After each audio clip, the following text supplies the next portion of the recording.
Chapter 4. In the notebook marked the Wern, there is a kind of preface which relates, presumably, to that great romance which has been mentioned, to the tale which Ambrose was always hoping to tell some day. I feel sure, it begins, that all art should be profoundly ethical if it is to deserve the capital A, if it is to be art at all. I am told that this point has been insisted on lately, and I am very glad of it. One hopes that these sermons will have some result, that people who are worthy of better things will cease to produce the horrible manufactured article which has grown so common of late, which, so far from having any ethical relation, is patently the result of a desire to please a great number of tenth-rate intelligences, and to make a big income. I suppose it is hardly necessary to say that work produced under such conditions, and with such beggarly aims, can have no conceivable relation with any system of morals known to man. I suppose that a fetish priest in an African swamp would reject an offering made in such a spirit as unclean and detestable, as very bad medicine. Let us by all means and in all ways insist on the high morality which is demanded of all art and of every artist. It is delightful and surprising to hear that this is being done. It is one of the best signs of the times that I have heard of. I am glad that the tide has turned, that literature and painting are once more to take their true position, which, after all, is a higher one than that of the Thimble-Rigger and Company promoter. If we once have the writer of books and the painter of pictures recognizing that their work is done under the highest ethical sanctions for the highest ethical ends, we shall soon hail an Instauratio Magna in the arts. Of course, I take it for granted that the ethics in question are thoroughly human ethics, that they relate to the life of that most exalted miracle that is called man in the most exalted region of which he is capable. I feel satisfied of this, because writers who are taking up the high standpoint of which I have been told, who are ready, doubtless, to face the jeers and sneers of readers whose conception of morals is chiefly derived from the lessons given in the dissenting Sunday school, writers such as these, I say, are, of course, aware of the mystic wonder with which man has been crowned. They know that he is permitted to look into mysteries which are hidden from the holy angels. Man, it may be said, is called upon to sing a perpetual mass, to offer a continual sacrifice. There is a beautiful passage in Potter's Marius. It is a description of the Eucharist of the early Christians.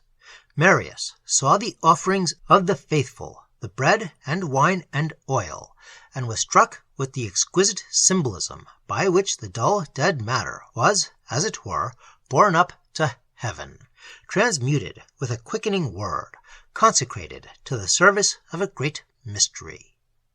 But, in truth, this high and especial service apart, such offering should be of daily, nay, hourly, obligation.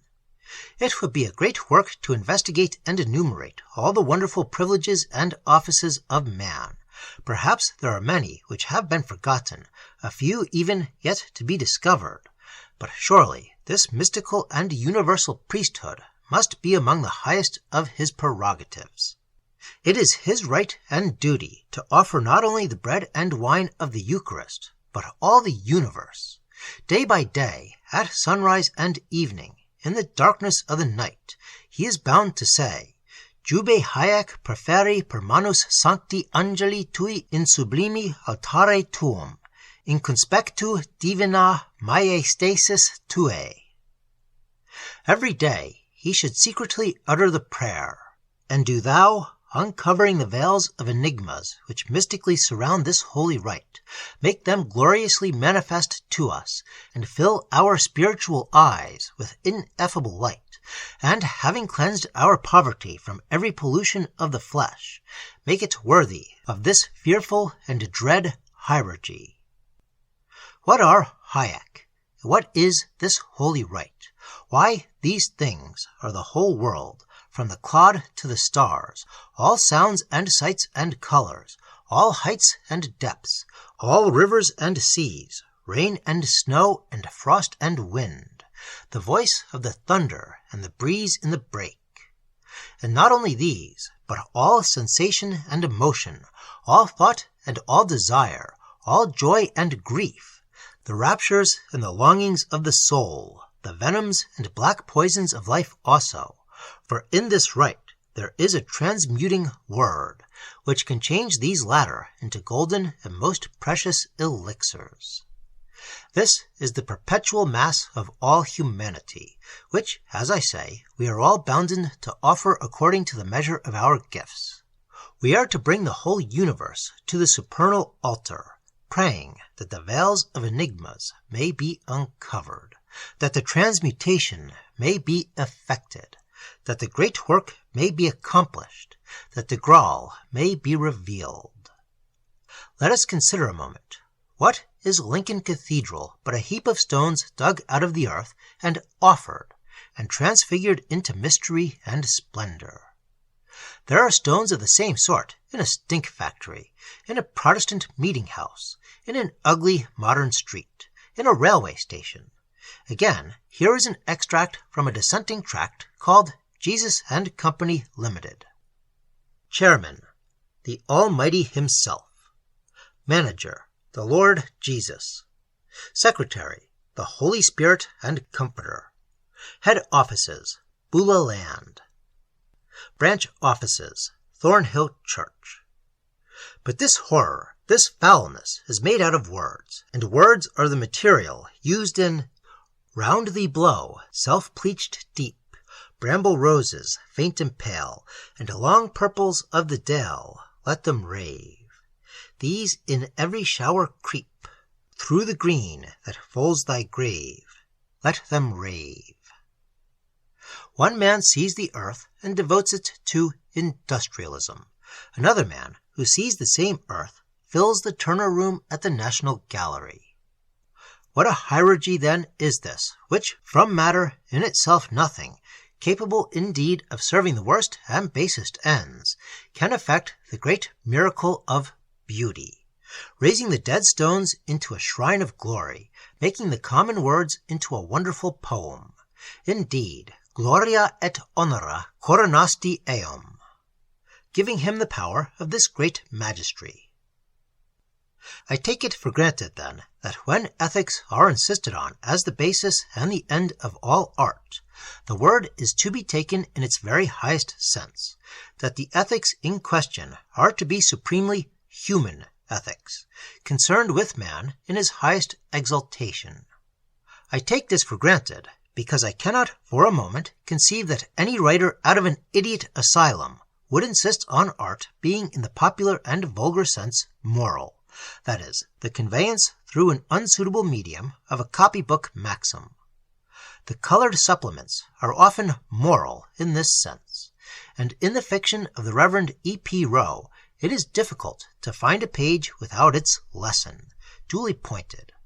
One need not say that such art as this is not art at all, and is in the highest sense profoundly and bestially immoral and degraded.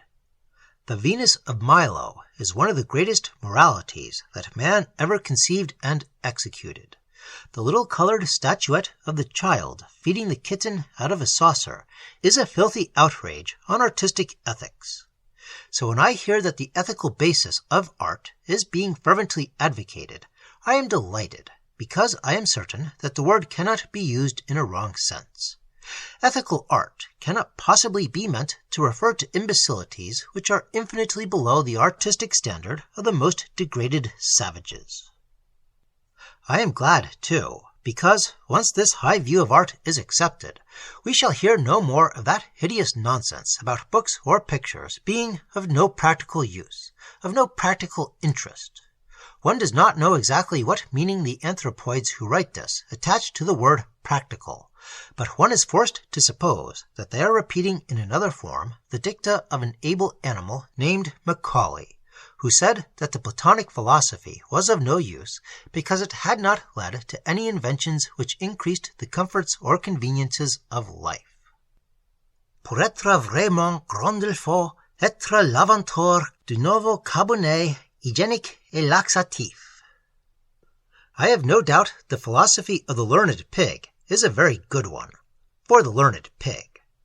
I am sure that the amiable and in his own way sagacious animal would sternly denounce as impractical anyone who hung his sty with old masters and recited to him the works of Homer while he dined.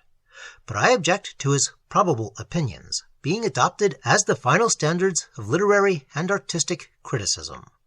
But if I ever write the romance I dream of so often, if I ever finish the Sylvia, I shall be prepared for the old sentence.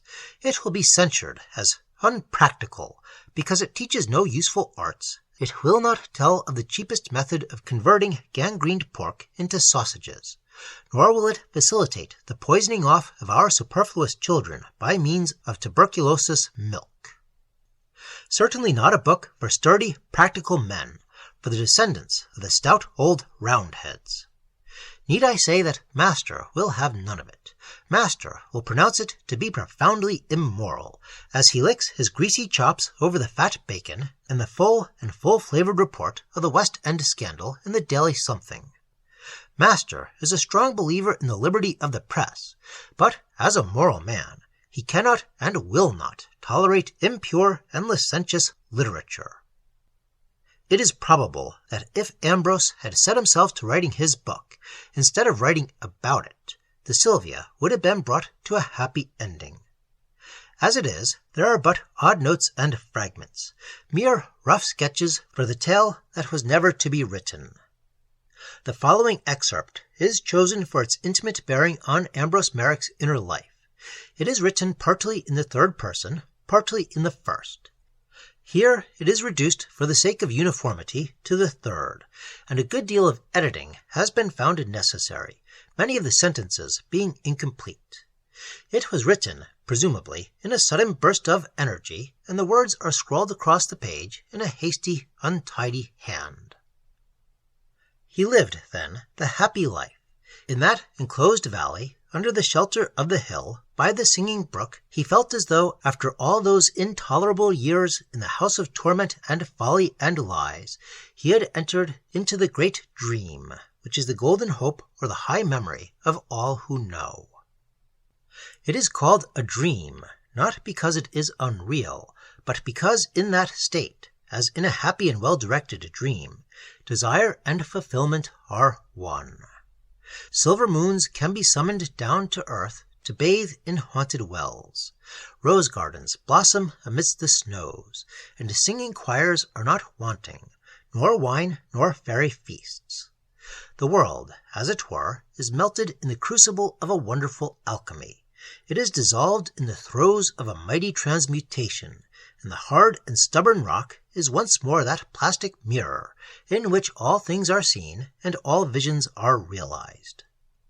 The doctors of the mysteries have many names for this state, and have indicated its existence under various and strange figures, and they have described the method of its attainment by symbolisms, which are, perhaps, designedly confused and confusing. Though of all the veils of concealment that have been hung before the portal of this palace, none is thicker nor more impenetrable than that which is woven with strange and fantastic images of deceit, and is called occultism. For those who pay more than a moment's attention to this veil, which should be brushed harshly aside, are captured by its curious follies, and, while they trace its pentacles and sigils, suppose that they have attained the object of their desires. It is doubtless well that this is so, since those who would gaze on such things have uncleansed eyes that are not fit to behold beauty. The true guides, as has been said, describe what they know by many and varying signs, and the books in which these matters are contained lie open for all men to read and understand, if they will and if they can. Thus the secret is most safe, though there is no pledge of secrecy, and indeed very often no hint that the mysteries are being painted before our eyes. The secret is safe because these writings have always two senses, the inner and the outer, and the uninitiated never fail to choose the outer meaning, which, indeed, has its own beauty of the lower order, and would think anyone who declared that there was an inner meaning to be mad. They may even be told of this secret significance, and to them it is as if one pretended to find words in the wind. It is declared that there are many ways of approach to the gate of the great dream. Some, it is supposed, have found the way through a great sorrow, others through a great joy, and again there are the paths of renunciation and conformity. It may also be that year by year a drop of water falls into the cup till at last, all suddenly, it bubbles over, and the thirsty are refreshed by these runnings which they never looked for, since a drop of water is but a little thing.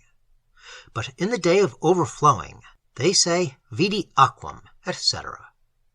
It is not denied that there are truly many greater things than this state, since indeed it is not the end of the journey, but rather a place of refreshment by the way. As the shadow of a great rock in a dry and thirsty land, it is a refuge from the burning and feverish heats, from the hailstorms and the fire showers, from the deadly cold of ice and snow. Ibi fons vivus, fons immortalis, aqua non amara, ibi vera floret rosa rosarum in horto incluso. And though it be not the city which is the end of the journey, no man can deny its great wonders, nor is he at first ready to believe that they can be surpassed. Ambrose had heard hints of this place long before. He had thought, indeed, though he was in great error, that he had attained it, when he quoted the saying of the anointed bard, "With the bodily lips I received the drink of mortal vineyards, with spiritual understanding wine from the garths of the undying. May the great angel intercede for me, that these be mingled in one cup." But that which he enjoyed was but a natural ecstasy, which was permitted him because he sinned in ignorance, and not from malice, nor against the light. Now, however, he was astonished beyond all imagination to find both within and without matters that he had never so much as dreamed of, which indeed he would never have believed unless he had had this experience. He was less foolish than before, or rather, knowing the evil he had done, he was slow to credit the compassions that were passed upon him. He was humble, with great cause for the deepest humility, and knew himself to be more worthy of the fire than of the unction. Yet he was forced to say, though his lips trembled with unworthiness, "Impignasti in oleo caput meum," for truly sense consorted with spirit, and that which was below was as that which was above. Hortus odoribus affluet omnibus hic paradisus, plenac cantitia, plenac grati, gaudia risus. He would gladly say more as to these miracles, but he is forbidden to utter another word, and fears lest he has said too much and has spoken too plainly already. For the secret way is a way of paradox, and those who seek it because it is secret, or for the joys that they believe it will afford, will most assuredly either find nothing, or that which is worse than nothing. It is hard to say, and hard to understand, but there is a sense in which it may be said that those who seek shall not find. So let them first consider what matter it is that they seek. Ambrose then lived at the Werne in such happiness that even if it were permitted him, he could never say enough. And for one thing he was ever after unceasingly grateful. If there could be a sun which set, and yet left its radiance and afterglow to shine through all the night, illuminating the darkness, to this his condition could be compared. For though he went out from the house of rest and refreshment, the knowledge he had gained there never left him. And when afterwards he met persons who affirmed that thirst was a delusion of the senses, and that there was no such thing as water in the world, how could he be at all moved by them? He had been thirsty, and he had found a well, fons vuvus, aqua regeneros. And consequently all the finest and most cogent arguments against the existence of water were to him but a curious excess of foolishness, and indeed very singular, as if on a battlefield wounded wretches, parched and burning with horrible desire, should shriek out continuously that it was impossible to suppose for a moment that such a thing as water ever had been or could be. Now he was indeed laden and overladen with benefits. For besides that which has been hinted at, he received the great marvel and miracle of love. It was not many days before Sylvia and he saw in each other's eyes the completion of earthly desires. Sylvia's father, busied with his books and papers, sent them out together in the fields and woods, and often all the day they were together, searching out old paths and new, wandering far over the hills, pressing up the steep sides of the mountain, alone on the endless waste of the summit, severed, it seemed, from all the turmoil of the world on that wild high plain, set with grim limestone rocks, where the unceasing wind sang as it were with the strings of a great harp. Or there were lower heights, all aflower with thickets of golden gorse, and here in some sheltered cove of the unshorn bushes they would rest in the sunlight, hearing the clear wind and the clearer lark above them, in that fine and delicate air scented with the multitude of the yellow blossoms. They loved to find these hidden places, to which sometimes narrow paths, worn by the sheep, led with many and intricate windings, like the turnings and returnings of a labyrinth, and once within the heart of the maze they would sit at ease, alone with one another, speaking of many things, while the white clouds floated across the sky and the high wind sang. There were other days devoted to the wilder region of the north, beyond the territory of the mountain of the Apparition, where the little town rests in the hollow between great hills, between sharp peaks on the one side and a huge dome on the other, where the Gavany flows into the Usk. Beyond this town there is a way up a steep hillside, through a wood of dwarf oak trees, and presently one is aware that one has entered into the world of the mountains, for they stand about on every side, and reach far and far, beyond and beyond, into the deep heart of Wales. Here, then, it is as if one looked upon a sea of wine, for the great purple billows, heather-covered, roll on and follow one another like Atlantic waves. There are green islands of giant bracken there, many fountains of cold water, many swift streams rushing over glittering boulders. There the singing of falling water never ceases in the land of the slopes and valleys below the wine-dark billows of heather. Again, Sylvia led him to the country called the Moors, a strange level plain of marshland and water-dyke and sea-blown fantastic trees that stretches all along the banks of the yellow Severn, where it washes the land of Gwent. They wandered up the grassy alleys of Wentwood. It was a day of the Vale, as the old poets of Gwent called such weather. The high Lord Almighty, ruler of heaven's fair mansion, where blessed guests feast for ever, drinking wine of the undying, fashioned the mystery of the world out of precious elements. Gold was assigned to the sun, dominating all regions. Golden are dawn and sunset. Golden is the last reward of the soul. The moon is of silver the multitude of the stars, and white clouds and glittering waters and the mists that arise from them. But I have seen the day of the Vale, in which both elements are mingled, when the great luminary is suspended in a silver lantern. I have seen also a shining piece of the spirit. They set out very early in the morning, by hushed lanes, by woods dripping with the odors of the summer night, by paths through gleaming dewy fields, by the meadow-sweet way, where a tiny brook made a winding, flowing procession across the grass. All the world was tinged with silvery light. Not a cloud appeared in the sky, only a shining canopy. As the veil grew thin, a clear glittering light would sparkle in the fields and in the woods, as if green trees and green grass underwent a white purification. A filtered ray would illuminate for a moment a bough in the luminous shadow, and a sudden gleam would touch the river, and blossom on the bare hillside far beyond. They were fishing for salmon as Sylvia and Ambrose crossed the grey ancient bridge, and he told her the story of Elphine, the son of Gwythno Garanhir, when he was exiled from the delights of Britain. In an evil land was Elfine exiled, where there was no green thing, nor any pleasant shadow under the tree of the wood, nor the flowing of bright streams, nor the bubbling of wells. Rocks and grey deserts and burning sands, abounding in scorpions, were all about him, and his heart was sad, because he was ignorant of the way of return, nor could he discover the track that led to the Isle of Britain.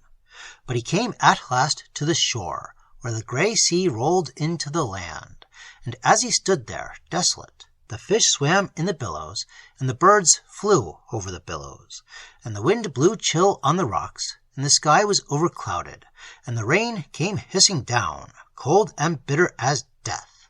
And as he stood there, shuddering, he heard the salmon in the sea crying to one another, "Why should we stay here? Let us away to Pembro.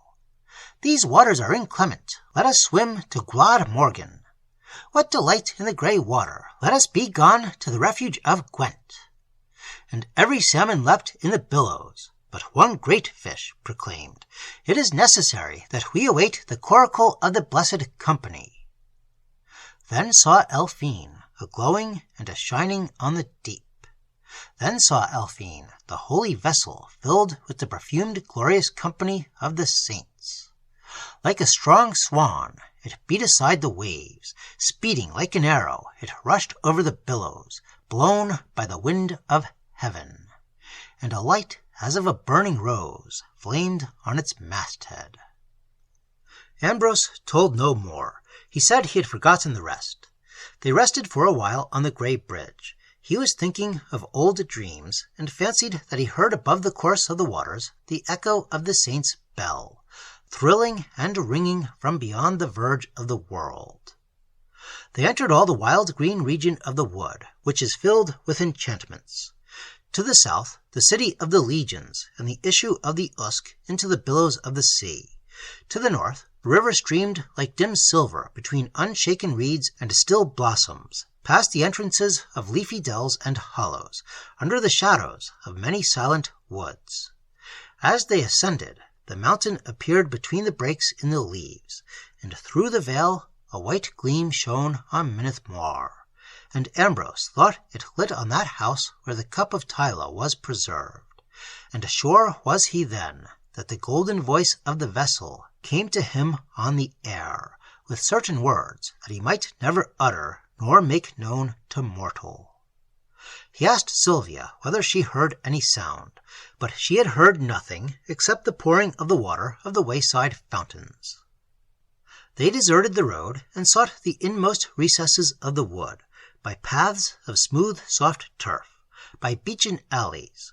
The day before there had been a great heat, and the sun had sunk like a palpitating rose into the mountain, and the sky had deepened to a dark and glorious violet, clear and glowing. So now on every blade of grass the dew lay misty, shimmering in the light of the veil, as if the earth were spread with fine green samite. Now they came to the highest ridge of the wood, and trod the green causeway that had once been the way of the eagles. On the one side they saw the rolling hills bounded by the mountain wall. On the other they looked down into the deeps and the heights and all the green billows of Wentwood, as it sank into the level. There was a hollow beneath them where the ground was marshy, and there the mist of the night still lay thick, like a white lake, with green leafy shores all around it.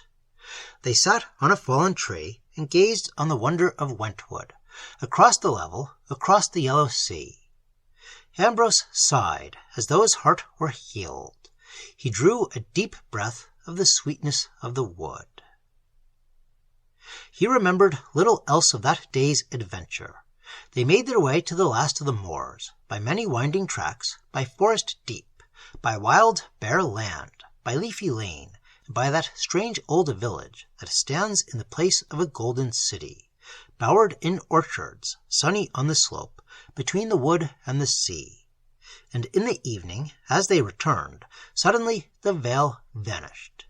They saw the deep rose gardens of the sunset, all the world transmuted in the crucible of red light, so that every leaf was but a petal of the great rose, and a crimson river flowed down to the ruddy waters of Carmine. Unawares, they took each other's hands as this miracle was performed, and like children they walked together as the grey night descended. Ambrose finished the story of Elphine as they drew near to the Werne.